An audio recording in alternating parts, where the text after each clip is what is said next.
Full video మన ఛానల్లో ఉంది, ఒకసారి చూడండి. చిన్నది ఉల్లిపాయ, పచ్చిమిర్చి, పొట్లకాయ ఒకటి చిన్న చిన్న పీసెస్గా చేసుకొని పక్కన పెట్టుకోవాలి. తర్వాత మనం కర్రీ కోసం కొద్దిగా పాలు కాచుకోవాలి. కాచిన పాలను పక్కన పెట్టుకోవాలి.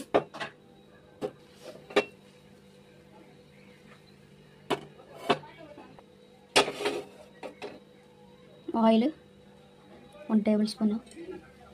తర్వాత తాలింపు గింజలు వేసుకోవాలి కొద్దిగా.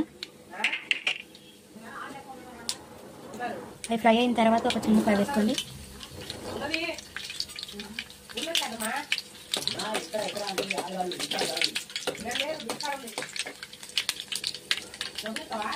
అవి ఫ్రై అయిన తర్వాత ఉల్లిపాయ వేసుకోండి.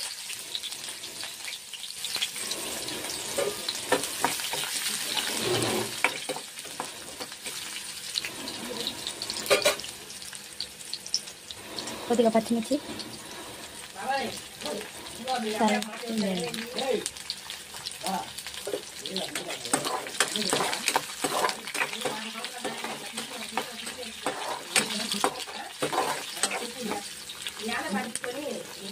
కొద్దిగా ఫ్రై అయినివ్వాలి. ఇది ఫ్రై అయిన తర్వాత పొట్లకాయ వేసుకోవాలి.